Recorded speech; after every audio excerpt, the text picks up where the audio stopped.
You're watching BrainStormAcres. I'm Henry. And I'm Irene. And we're at the greenhouse. We're going to go in and work on the Dutch bucket system this morning.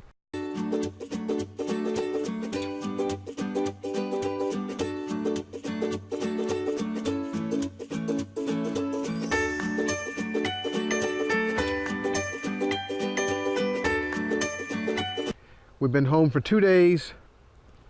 We had a few issues. Come on inside and we'll show you.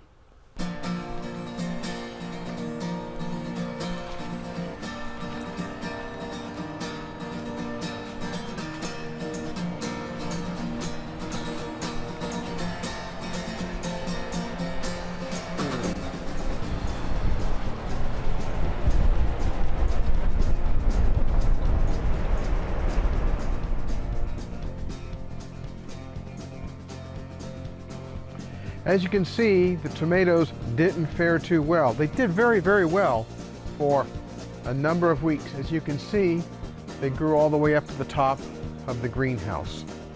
Now, a bunch of it is dead, dead, dead. We have some tomatoes that are still ripening. It's not exactly what I'd expected.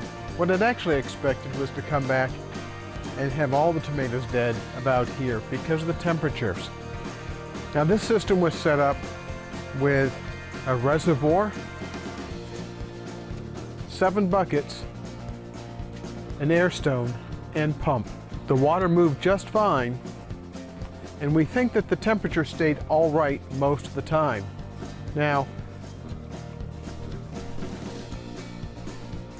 we have a swamp cooler that we can use both with the water or without water to have some airflow in here. Now I've turned it off for this portion of the video because you wouldn't be able to hear anything even though I'm using a remote mic.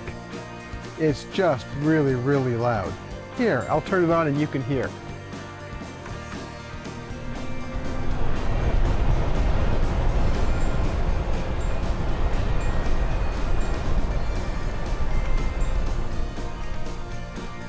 I temporarily set up a power bar to allow us to turn on and off this timer. The timer is a mechanical timer. It works great. The only problem is when the power goes off, the timer stops working. And one of the major problems we had this summer, we think, is that we had some electrical issues.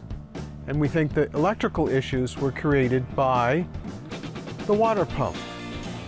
The water pump was having short cycling happen when we got back. What happens then is that drains the batteries down. That means there's no power. No power means the timer doesn't work.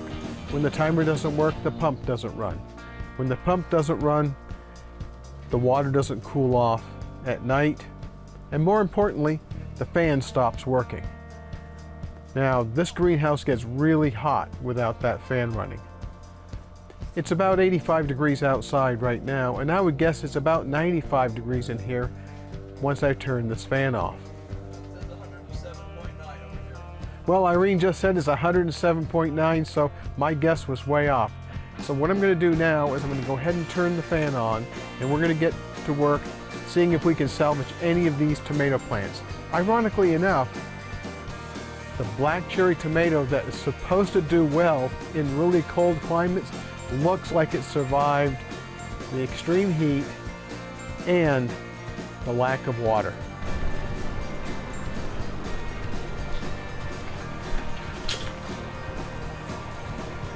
While Irene's doing that, I'm going to check the reservoir and see if I need to add more water.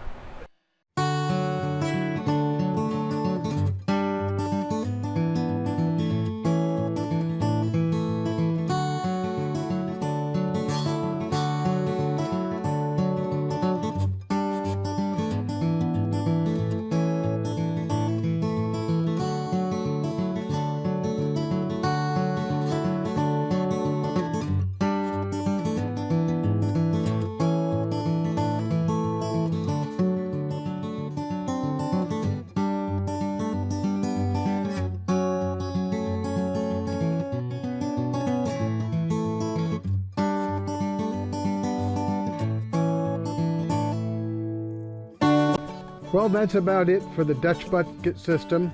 I'm amazed that the tomato plants are still alive. I really expected to see them die no later than the end of July because it gets hot here. This is a first try on an automated Dutch bucket system. All in all, it worked pretty well, and I think if the timer hadn't gotten messed up, we'd still have tomatoes coming off. Yeah, the plants did not die despite everything. They were obviously, based on the amount of growth we got, probably functioning properly until about 2 weeks ago is what I'm guessing, because I don't think they'd have survived much longer than that. I hope this was of interest to you and hope it will give you a few ideas about what you can do when things go wrong. One of the big things is, just because you think it's dead, don't give up. Give it a good shot of fertilizer, and a lot of times I would still get a lot of veggies off.